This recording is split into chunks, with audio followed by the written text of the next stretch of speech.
Yep, that's the last time I take life advice from an anime. Hey, I'm back. I'm tired, I'm sore, and I think I had my appendix stolen, but hey, check this out, yeah? That's pretty good, yeah?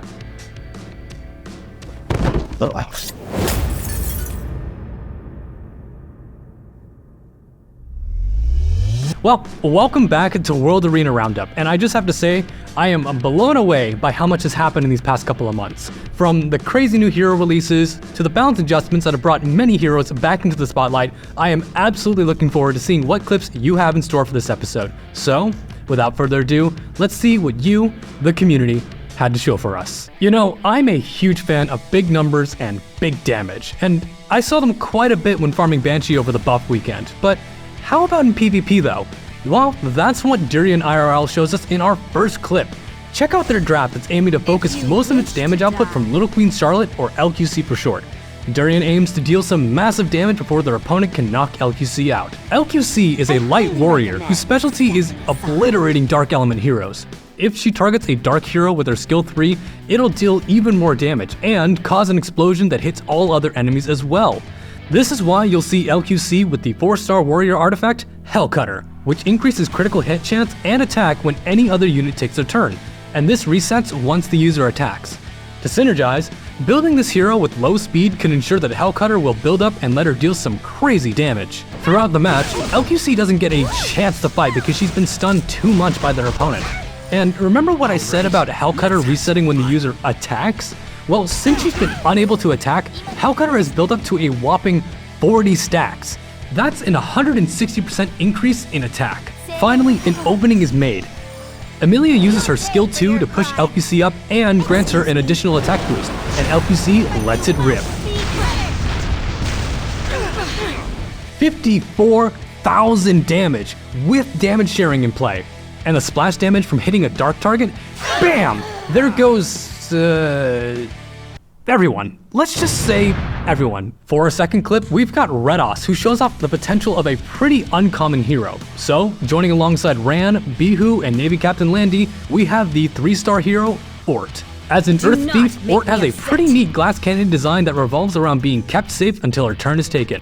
Her skill 3 deals some good damage, which ignores a proportion of the enemy's defense based upon how much faster she is than her opponent. I know, quite a mouthful, but basically, go faster, more damage. But let's take a look at this passive, where her kit really shines through. When she takes her turn at full health, Ort gains a special buff called Perception, which raises her critical hit chance and damage. And if she has this Perception buff, she'll use whatever skill she uses twice in a row, back to back. So, with Ran holding the first turn and Ort tailing right behind, it's time to see what this prairie warrior can't...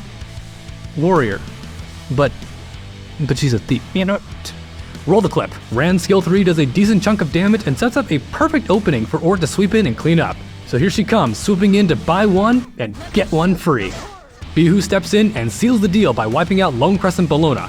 Quick, clean, and a great way to show off a lesser used hero. On to the last clip. For our final clip, we are thrown right into the middle of a match from Arbiter Loki, where we see top model Luluka, Remnant Violet, and 2 heroes I mainly want to focus on here, Melissa and Hua-Young. Meanwhile, the opponent has Shu, Apocalypse Ravi, Spirit Eye Celine, and some mysterious 4th hero I have no idea about. Let's just say it's a ghost. Now, Melissa has this pretty unique debuff that she shares with her sister Abigail called Curse. When an enemy is afflicted with Curse, any single target attack on any enemy ally will deal damage to them as well. It's kind of like damage sharing, but a lot more painful. And without the sharing, it's damage. That's the bottom line, it's more damage. So, Melissa uses her skill 3 to apply Curse to Shu, and utilizes her extra turn to deal some damage and knock out Spirit Eye Celine. And you can already start to see some of the damage being dealt to Shu from the Curse, but that's not really what we want to highlight here, at least for the moment. How about we look at the 4,700 health Hua-Young instead? See, Hua-Young is a fire warrior who, while at one point was a very flexible all-rounder, has now adapted into a savant that can knock out tanks in a very unique manner. She has a very high attack stat, but in return is unable to deal a critical hit, and her skill 3 has a defense ignoring effect that increases based upon the gap between her and her opponent's max health. Just at under 5,000 health, you can really expect something crazy to happen, and here she goes straight into the Apocalypse Ravi, dealing an insane 36,000 damage, and thanks to the curse, Shu gets taken out right with her.